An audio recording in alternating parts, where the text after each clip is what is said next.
I went to college.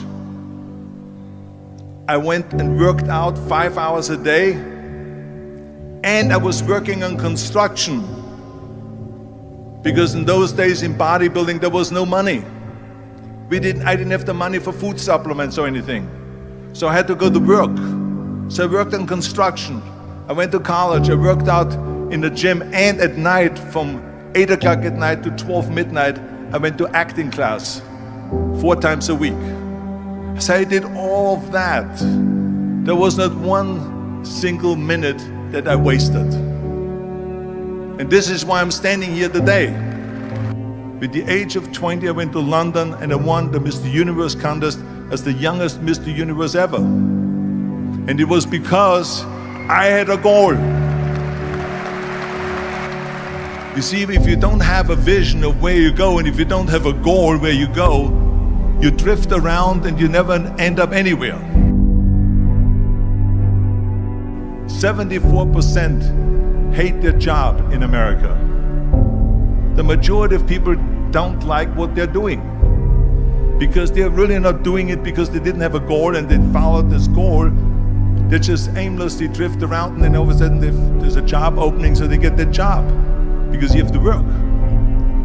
But then when you work, it's a chore. It's work. It's not fun. So if you think about, only a quarter of the people really enjoy what they're doing in life. So people always ask me, when they saw me in the gym in the pumping iron days, they say, why is it that you're working out so hard? 5 hours a day, 6 hours a day, and you have always a smile on your face. The others are working out just as hard as you do, and they look sour in the face. Why is that? And I told people all the time, I said, because to me, I'm shooting for a goal. In front of me is the Mr. Universe title. So every rep that I do gets me closer to accomplishing that goal, to make this goal, this vision, turn into reality. Every single set that I do, every repetition, every weight that I lift will get me a step closer to turn this goal into reality. So I couldn't wait to do another 500-pound squat. I couldn't wait to do another 500-pound bench press. I couldn't wait to do another 2,000 reps of sit-ups. I couldn't wait for the next exercise. So let me tell you something, visualizing your goal and going after it makes it fun. You got to have a purpose no matter what you do in life. You got to have a purpose. And Muhammad Ali worked his butt off, and I saw it firsthand.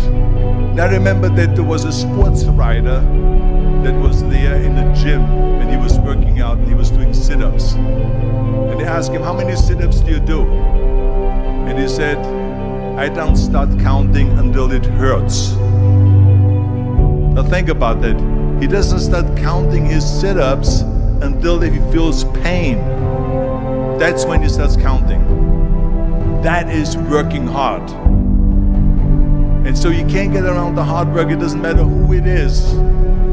Work your ass off. There is no magic pill. There is no magic out there.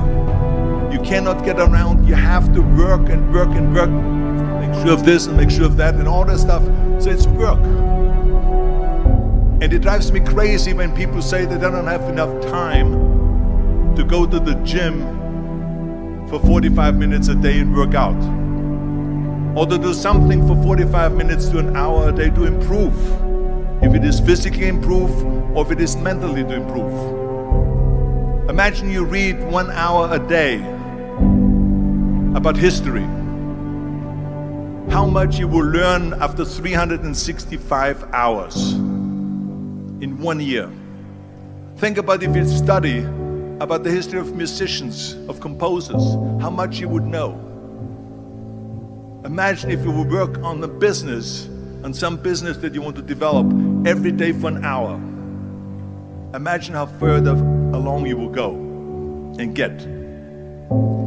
So it drives me nuts because we have, when people say we don't have the time, we have 24 hours a day. We sleep 6 hours a day, so that gives you still 18 hours. There's someone shaking their head out here in front. They say probably, I don't sleep 6 hours, I sleep 8 hours, right? Or just sleep faster. So we have 18 hours a day. The average person works around 8 to 10 hours. So let's assume it's 10 hours, so we have 8 hours left.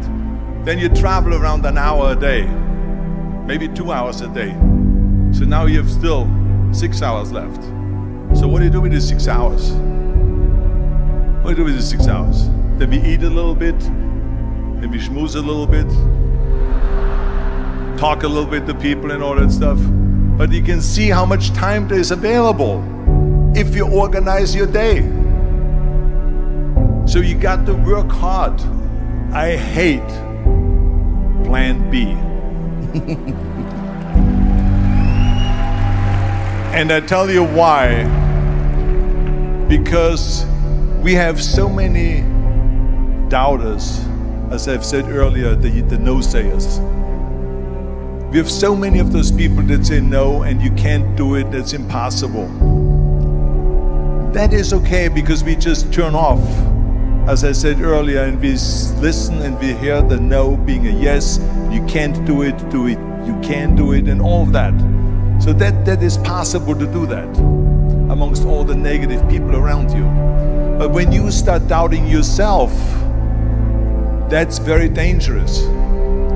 Because now what you're basically saying is that if my plan doesn't work,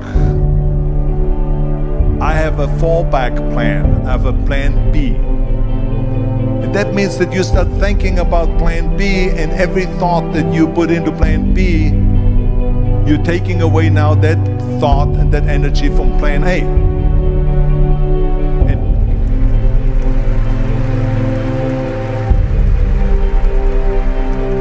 And it's very important to understand that we function better if there is no safety net, because plan B becomes a safety net. It says that if I fail, then I fall and I get picked up and I have something else there that will protect me. And that's not good, because people perform better when there's no safety net. People perform better in sports and everything else if you don't have a plan B. I'm telling you, I've never ever had a plan B.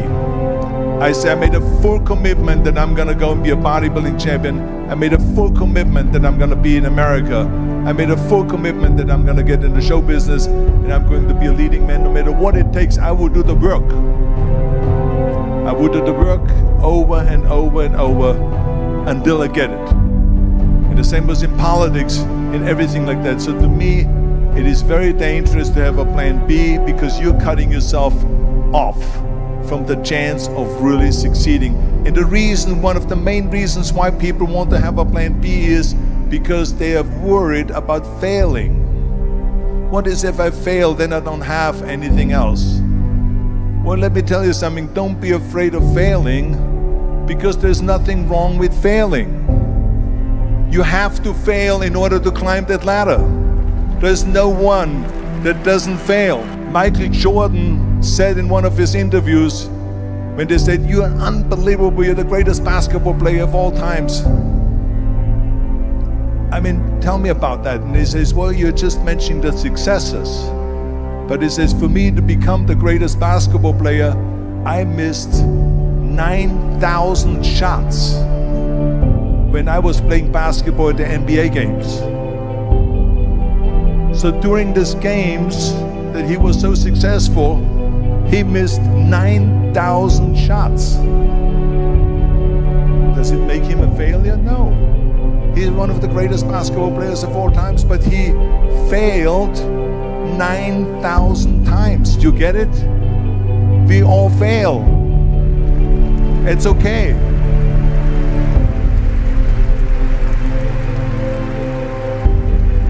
What is not okay is that when you fail, you stay down. Whoever stays down is a loser. And winners will fail and get up, fail and get up, fail and get up. You always get up. That is a winner. That is a winner. I failed in bodybuilding. I lost bodybuilding competitions. I lost powerlifting competitions. I lost weightlifting competitions. I had movies that went in the toilet and that were terrible and got the worst reviews. And in politics, I remember I had many of the initiatives on the ballot, and we lost. My approval rating in California went down to 28%, and then it went back up again, and I won again the governorship. Hey, we all lose. We all have losses. This is okay, and this is why I say don't be worried about losing, because when you're afraid of losing, then you get frozen. You get stiff, you're not relaxed. You got to be, in order to perform well in anything, if it's in boxing or if it is on your job or with your thinking, is only happening when you relax. So relax. It's okay to fail. Let's just go all out and give it everything that you got. That's what it is all about. So don't be afraid to fail.